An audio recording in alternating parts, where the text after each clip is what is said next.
Doesn't matter who you are, doesn't matter where you're from. You have a tale. You matter. On this show, we strive to bring you the tales of people from Small Hope College in Holland, Michigan. So join us. Sit back, relax, kick your feet up, plug in the headphones or crank the music up on your drive, and just listen to our tales. Because it doesn't matter where you're from, doesn't matter who you are. You have a tale, and you deserve to be heard.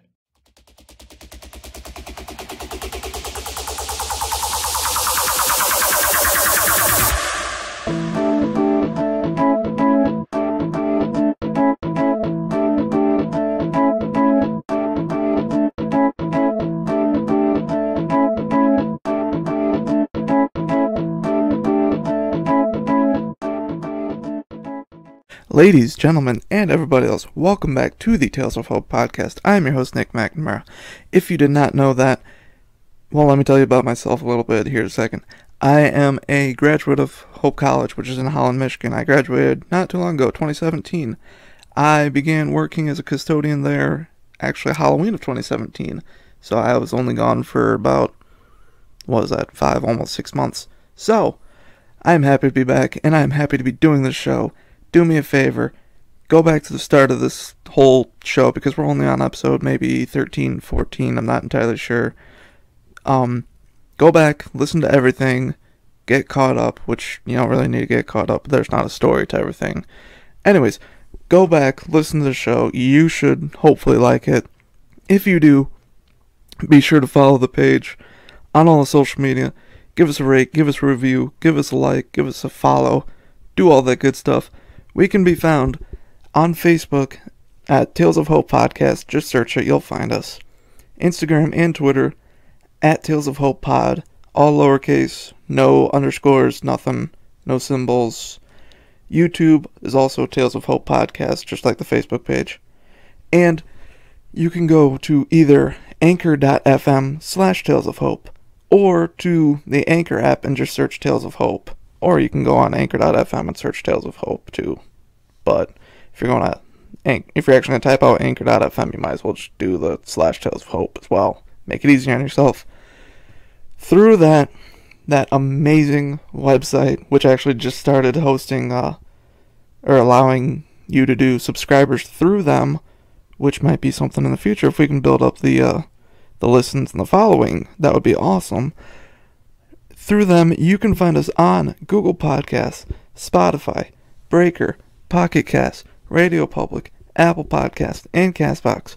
For the time being, there's still a few more that we can get put on through Anchor. Also, another way for you to get a hold of the show, if you are a member of the Hope community, by that I mean a student, faculty, staff, an alumni, or I would consider expanding out to people who have not necessarily been a part of Hope in any of those manners, but contributed to the college and the society that we have here at Hope in other ways. So, for example, if you're a member of the DeVos or Van Andel family, and you just happen to be listening to this, come on the show. You guys have donated a lot to the school. At least I believe the Van Andels have. I know the DeVosses have, because I used to work at a building that is named after them. So, yeah, I'm looking to expand to that. And I will just be 100% honest, because I don't think I've mentioned it on the show yet.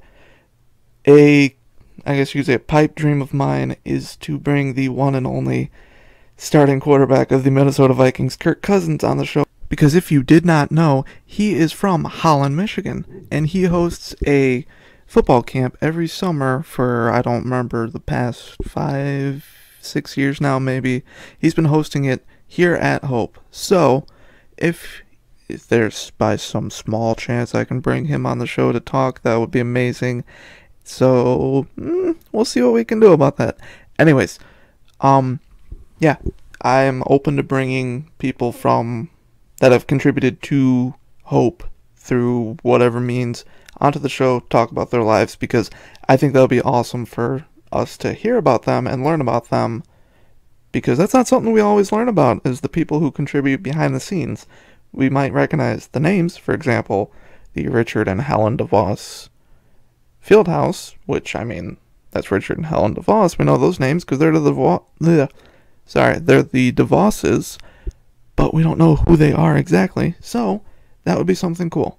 Just a thought. We'll see what we can do. No promises. Anyways, as I've been doing the past couple weeks, I am doing the follower of the week and the podcast of the week. If you're just now picking up the show right now, what I've been trying to do is kind of give a shout out to someone who has liked one of these social media pages, and I think I might expand that to YouTube after this one, because I'll admit I haven't been following our analytics and everything as closely as I should be on there, but I know we have some subscribers on there. So I will add them on there, and I actually think some of them are already people who follow it on social media. So, who knows? We'll see.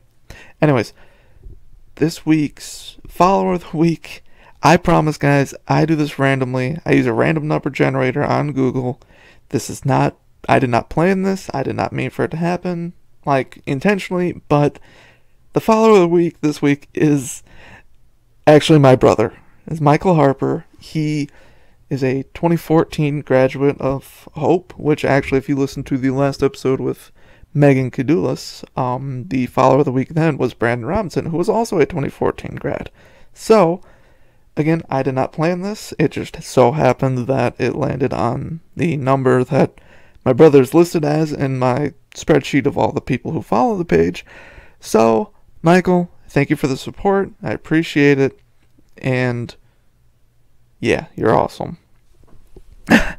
The podcast of the week is a segment that I like to do where I give a shout out just to a podcast that I listen to. Now, this one is not one where I have a list set up and I say, alright, pick a number between 1 and whatever. This is just one that I've been listening to and I'm like, let's give this one a little more publicity. They're cool. Sometimes they have, kind of an influence on the way I do the show. Other times they don't. This being the latter because it's called Someone Knows Something. It is a CBC, Canadian Broadcast Corporation podcast hosted by David Ridgen, and he goes and looks at mainly Canadian, but there's one American cold case file that he has done, where he tries to, he's an investigative journalist, so through his whatever means he has, he tries to help solve the case and give the families closure, and it's just really cool because he does a lot of research on this stuff. He figures out, who to get in contact with. He reaches out to a bunch of people. He finds the paperwork. He finds the records. He does all that good stuff. And it's just really cool. And it's made like a documentary, but because it's a podcast and you can't exactly see, this is this person, he will describe, this person is wearing this, they look like this, and this. It's really cool. So, it's called Someone Knows Something. There have been 5 seasons. Actually, season 5 just wrapped up. At least, I don't know when he recorded it, obviously, but posting-wise, just wrapped up. Hopefully season 6 will be coming maybe in the summertime. I think the summer is when I found season 4. So, we'll see. You can find that pretty much anywhere you can find podcasts, I believe. I listen to it on CastBox. This is free advertising for CastBox because, as I said before, when we got when our show got put on CastBox, that app is amazing, very easy to use. So, go to CastBox, subscribe to Someone Knows Something, and while you're there, subscribe to Tales of Hope, please. Anyways, enough of my rambling about that. It's time for me to ramble about our building that we're covering this week. This is a pretty cool one. This is one I did not really go to as much when I was a student because I didn't really take many science classes. Science, math, that sort of stuff goes right over my head. Excuse me, hold on 1 second. Sorry, I had to get a drink. Anyways, science, that sort of stuff, that goes over my head.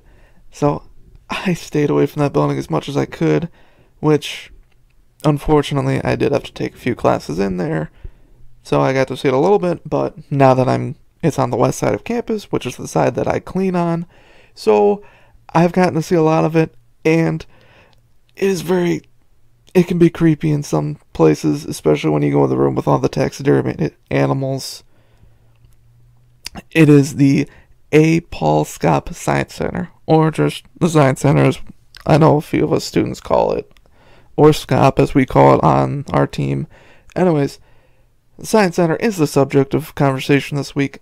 I am excited to do this because my boss has given me, some opportunities to kind of get to know my way around there and experience a lot of things. And like I was saying, there's a room with a bunch of taxidermied animals that I did not know was there, and it scared the crap out of me when I first went in there. It felt so creepy having all those literally dead eyes staring at you.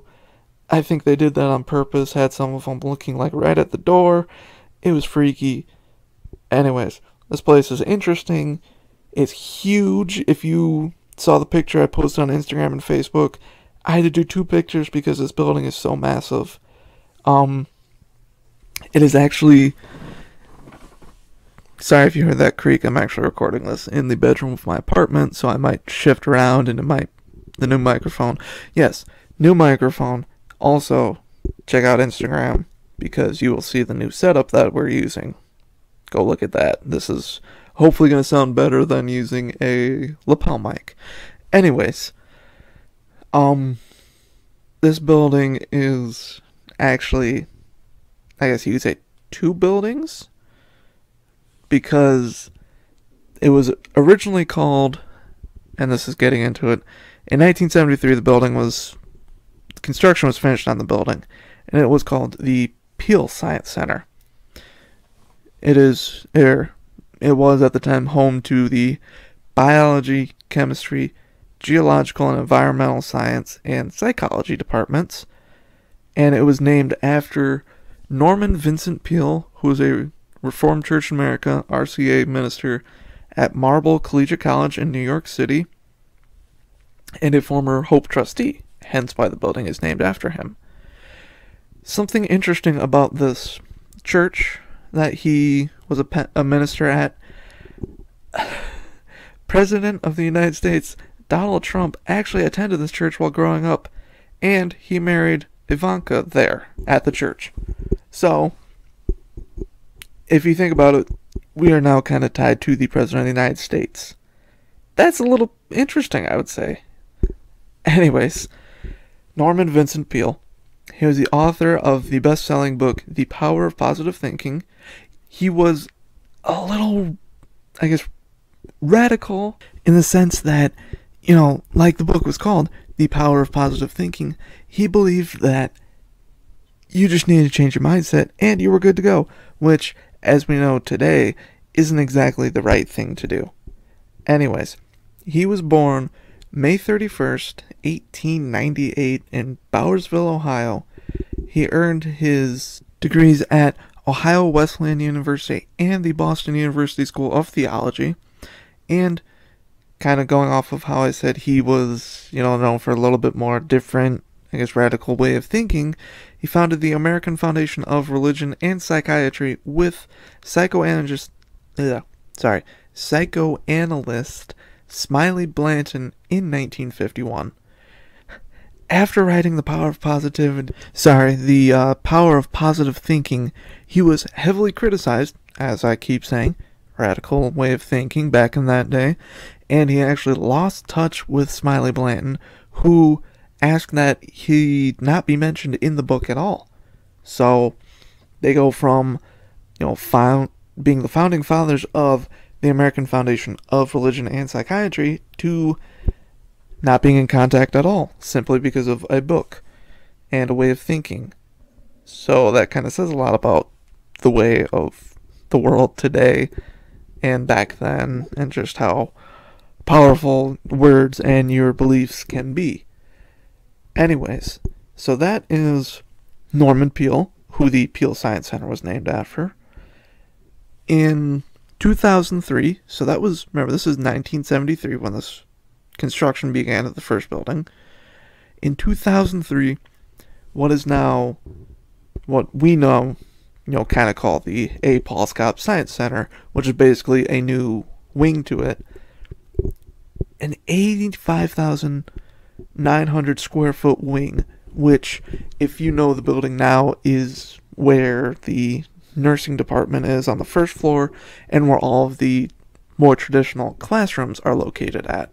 That is the A. Paul Schaap Science Center. Now, also in that wing, if you go up on second, third floor, you will also find faculty labs, which I will touch on that at the end, but it's that wing for those of you that know this building. Anyways, so in 2003, that addition was completed, and in 2004, the Peel Wing is what they called the original building. It's 72,000 square feet. It was renovated. As I said, it now houses the nursing department as well as, the biology, chemistry, geological and environmental science, and psychology departments. All of that is housed in this massive building. So that would be 72,000, 85,000, about 86. You're looking at almost, God, what is that? 150, almost 158,000 square feet of building. Again, if you see the picture that I posted on Instagram and Facebook, especially for the guy on Instagram, because I tried to cut it about in half, but that's a massive building. So of course you're gonna find, what was that, 6 departments? 6 departments in there, housed in there, all their faculty, all their staff, and a bunch of labs. This is a huge building, and that's not including what is referred to as the penthouse, which is where, I don't know, there's a bunch of machinery. I don't know if it's the boilers, the air systems, what, but also up there is a lot of our supplies for summer cleaning. So you might see us around with big totes full of supplies. That's where we store them as well. And no, you cannot go see that. I'm sorry, that is off limits to anybody except for us. My apologies, but I don't make the rules. Anyways, so now with the addition of this new wing and with the renovation, we now have the A. Paul Schaap Science Center. It is named for current Hope trustee A. Paul Schaap. So we go from a former trustee in Norman Peel to now a current trustee, A. Paul Schaap. And actually, this man is pretty interesting because not only is he on the board of trustees here at Hope, but he's on the board of trustees at Detroit Merit Academy. But a little bit more of his history. He received his Bachelor's of Arts in Chemistry from Hope and a PhD in Organic Chemistry. And this attests to the man's intelligence from Harvard. So not only is he an organic chemistry doctor, which that's an insane field all by itself, but he got it at Harvard, which, as we all know, is an Ivy League school, one of the top schools in the country, definitely, but who knows, maybe the world as well. So this man has quite a bit of intelligence to him. So, yeah.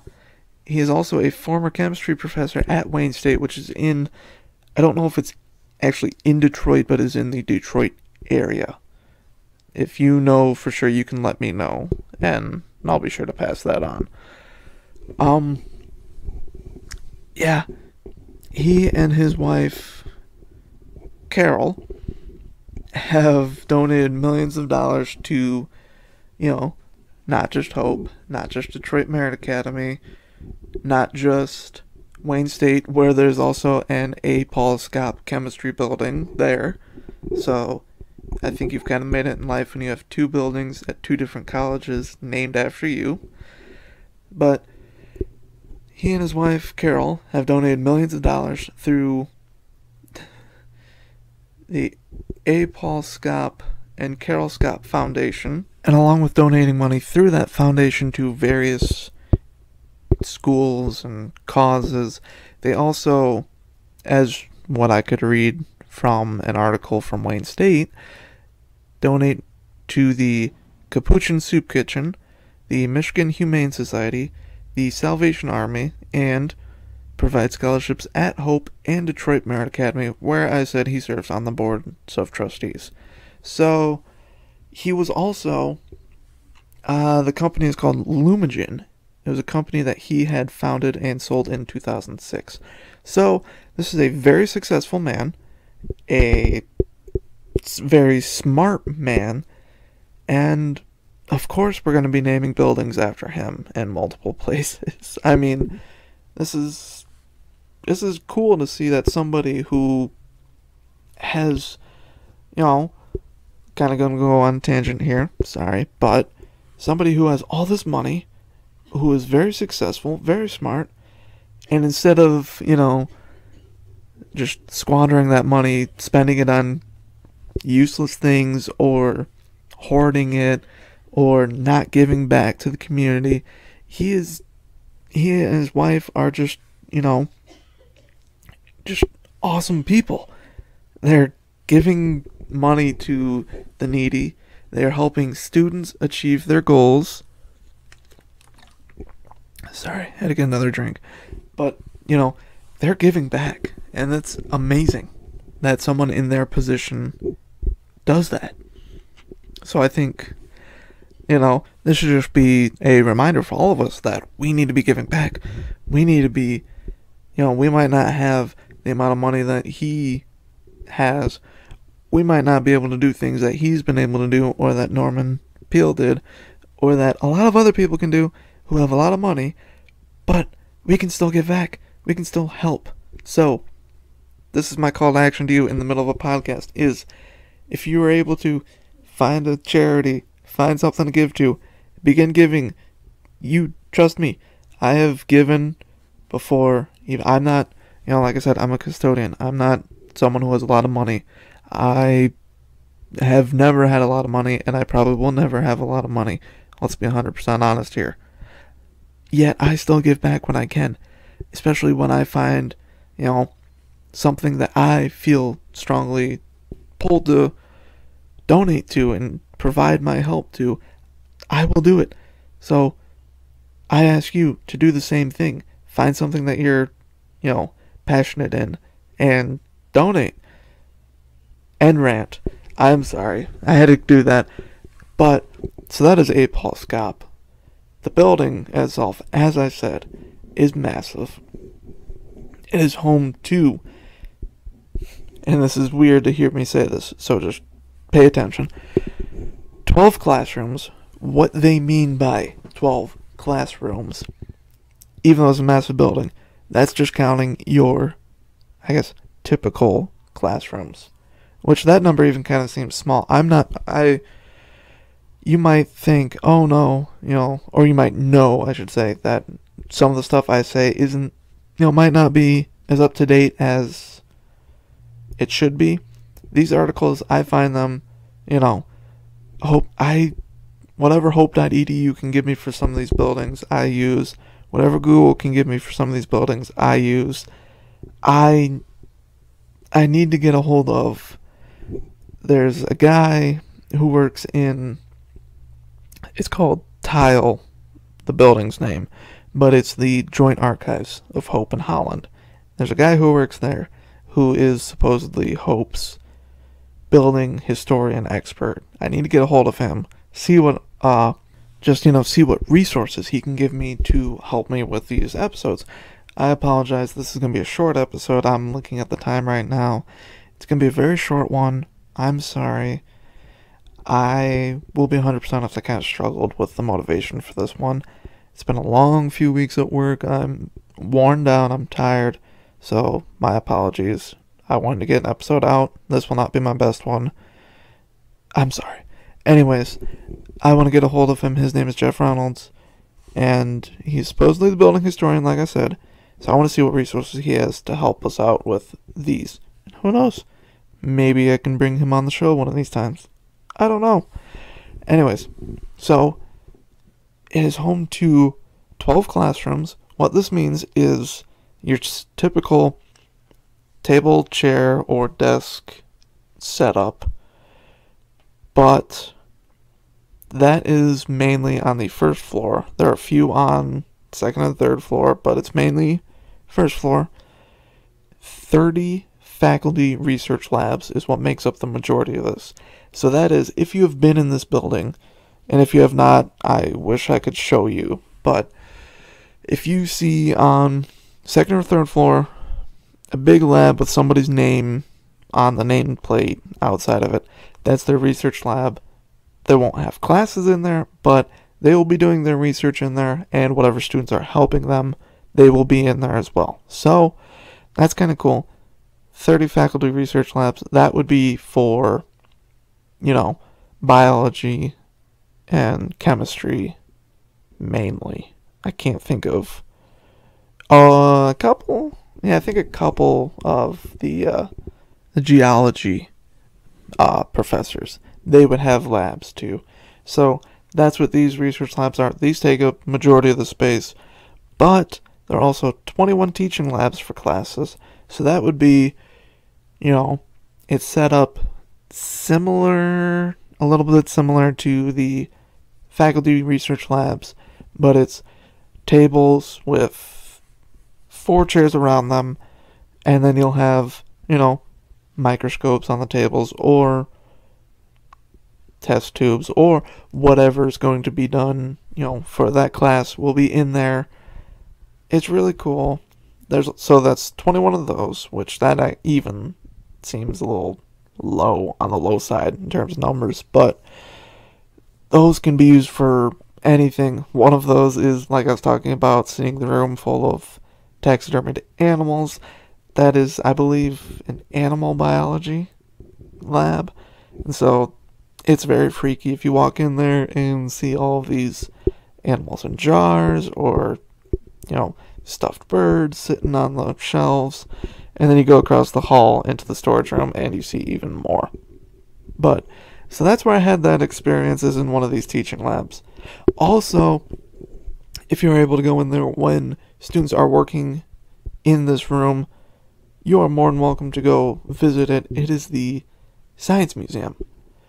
It is so cool.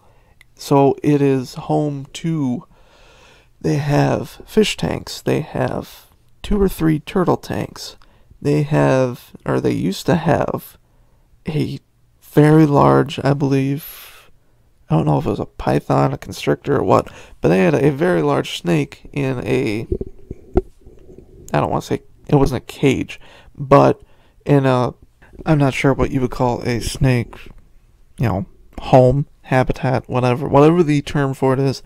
They have a very large one there that used to be home to a very large snake. I have actually had the opportunity to pet that snake, and that was kind of scary, actually. But they don't just have, reptiles, fish. They also have mice, rats, maybe guinea pigs in there. I know there's been a chinchilla in there. I don't think any birds. I'm trying to remember. I haven't been in there in a while, but you see what I'm saying. Like, this is a really cool place.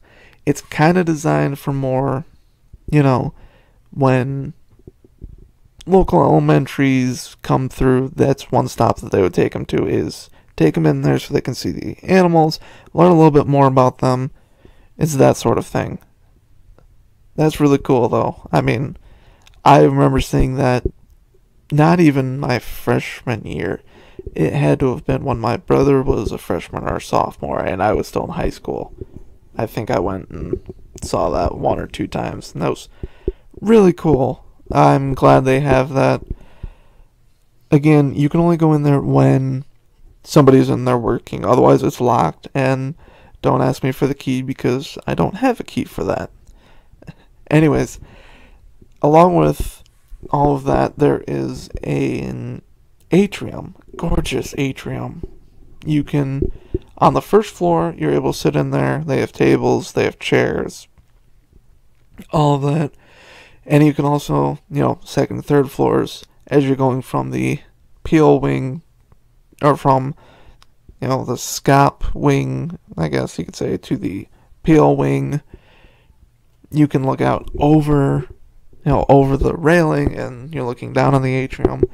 Also, up there on the second, third floor, they have tables right there for you to sit at and study. It's really nice, especially when it's a blue sky, clear day. It's absolutely gorgeous to sit in there.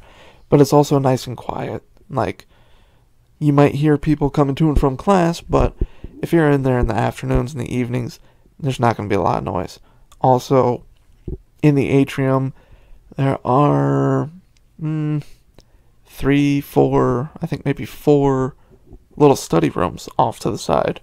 So, here's a tip for all of you, especially since finals week is next week.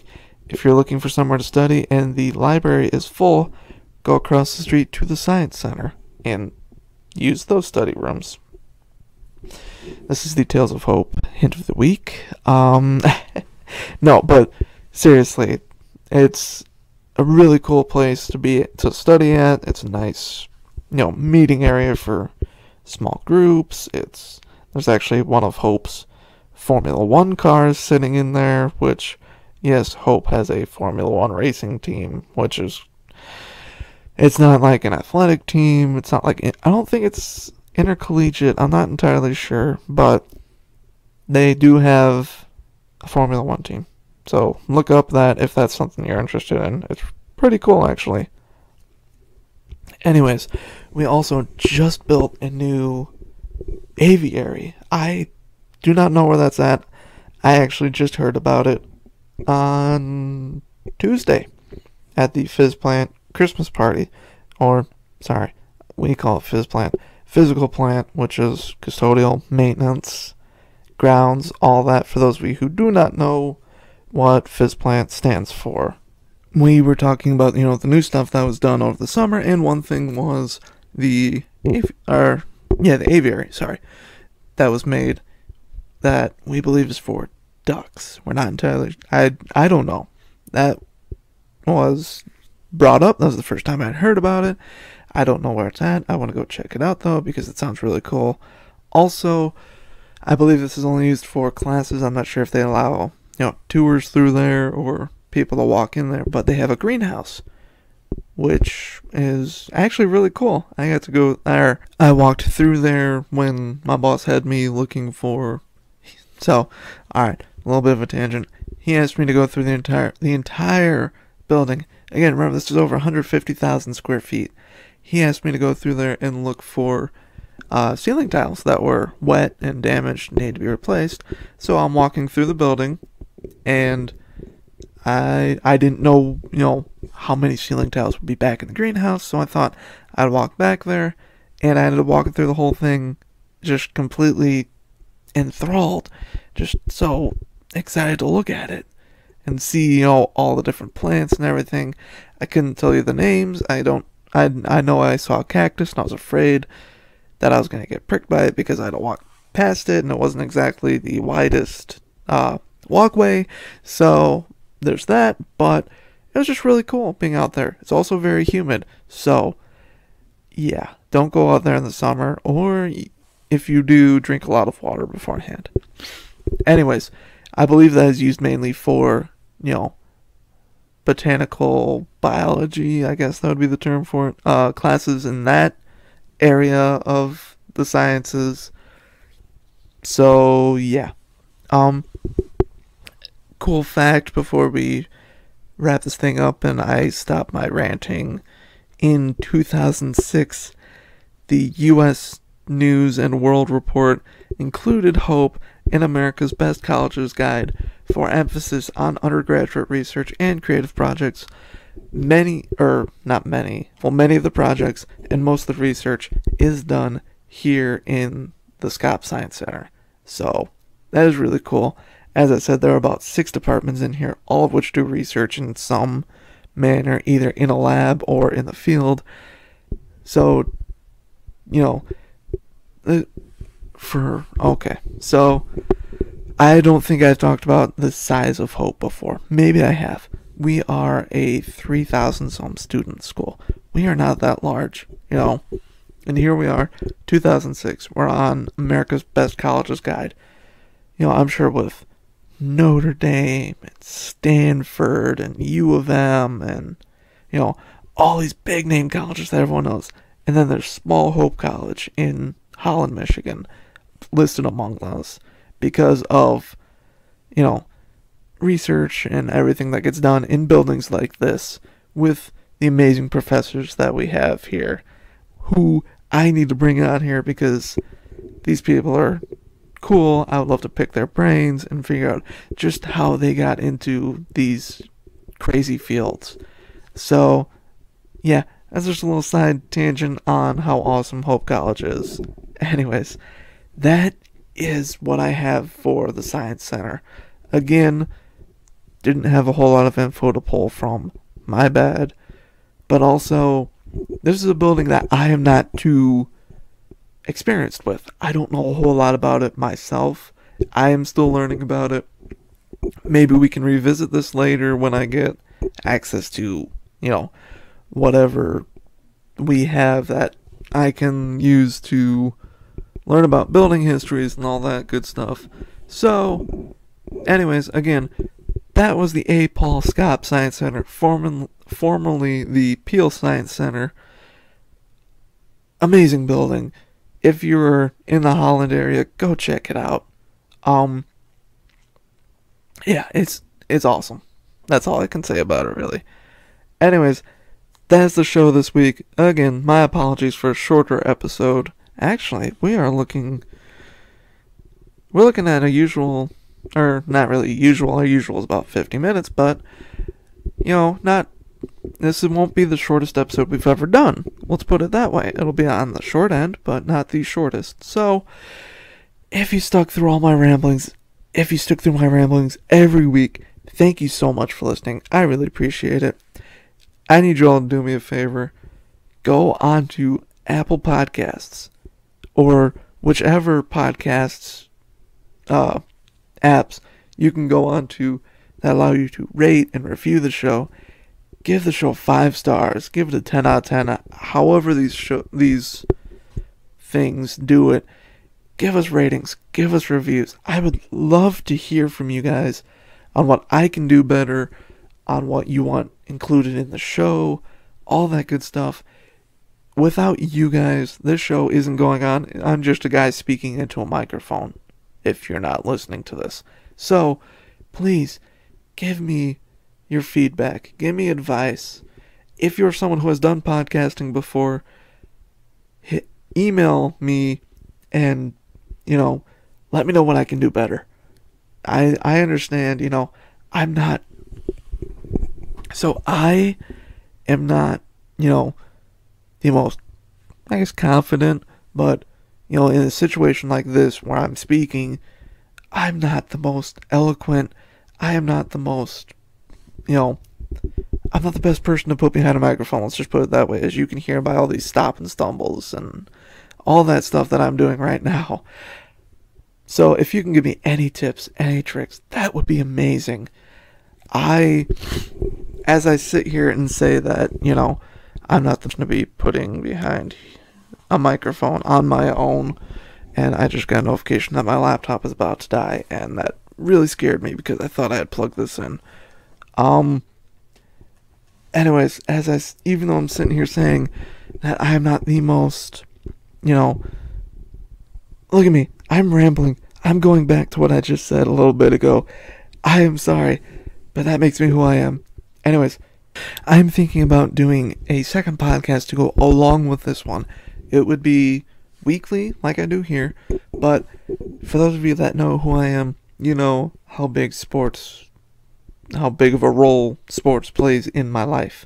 I am a huge sports nerd. I do the fantasy leagues. I play all the video games, I am a huge sports nerd. I got paid to go watch sporting events at DeVos Fieldhouse, for crying out loud. I am a huge fan. And one thing that always has interested me is, as we call them, the busts. The top draft picks that never panned out for poor skills that didn't translate into the NBA, or a blown out shoulder for a top-ranked pitcher who could never regain his form and dropped off, and, people like that, the busts. I've always been intrigued by them. I want to know what went wrong. Maybe it's a guy playing in the wrong era. Maybe the guy screwed up off the field, got arrested, and lost some time. Stuff like that. I would love to do a podcast on that. So that's actually what I'm thinking about. It's the name I have is going to be It's just called Busted Sports. So, like I said, the busts. I thought about Bustcast, but I don't know. I'm thinking Busted Sports might be better. If this is something you're interested in, let me know. I will be working on that in the coming weeks. That actually might be something that debuts in the new year because we are a month away from 2019. So it's going to be something I'm working on. Stay tuned for that. I will make sure to advertise for that on here and on the social medias. And then I will start up social medias for that as well. So, again, keep your eyes out. Keep your ears out. You guys are awesome. Find us on Facebook, Tales of Hope Podcast. Instagram and Twitter at Tales of Hope Pod. All lowercase. No underscores, no spaces, no symbols, nothing. Sorry. YouTube, Tales of Hope Podcast. The anchor.fm, / Tales of Hope. Or the Anchor app, search Tales of Hope there. Through Anchor, you can find us Google Podcasts, Spotify, Breaker, Pocket Cast, Radio Public, Apple Podcasts, and my favorite, Castbox. Also, again, email the show. I keep forgetting to include this. I probably forgot to include it at the beginning of this episode. Email the show, storiesofhopepod@gmail.com. Remember, Stories of Hope is what the podcast was originally called, hence why the names don't match up. I'm sorry. Again, that's storiesofhopepod@gmail.com. Email me if you want to come on the show, if you have any questions, if you have any comments, if you have a request, if you are someone from Hope and you would love to hear me sit down and talk with somebody that I may not know, or that I do know I haven't reached out to, and you're like, hey, you need to bring this person on, let me know. I will do my best to bring them on. I have, like I said before, I have a few people who have said that they're ready to go, and it's just finding the right time, like, in their schedule. Again, we're coming up on finals week. This is the busiest week for everybody. Even, those of us who aren't professors or aren't students. Like, my main building to clean is the library. Do you realize how much work I'm going to have to be putting in the next couple weeks? We are running low on toilet paper. We are going to be running low on toilet paper all week. We're bringing in 6 boxes of toilet paper, which we usually don't do. That might be gone by the end of 1 week. Like, holy cow, people. How much toilet paper do you use? Anyways, so again, it's going to be a long week next week.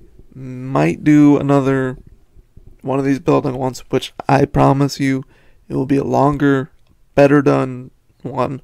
I apologize for all the ranting, all the raving, all of that, but I will do my best. Maybe I'll bring somebody on who isn't a professor, who has a slower schedule.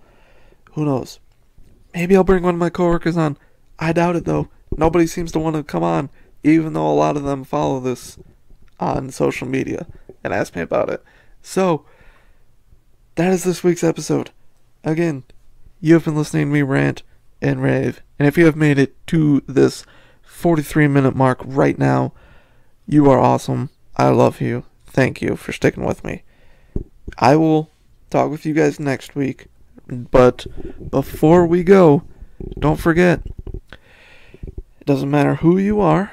You can be a ranting, raving, out of his mind college custodian like myself. You can be a student. You can be one of these awesome professors that works in the science center. You can be anybody. You have a tale to tell, and you deserve to tell it. And here at Tales of Hope, that is exactly what we do, is we tell your tale. My name is Nick McNamara. Thank you for listening. I will talk to you all next week.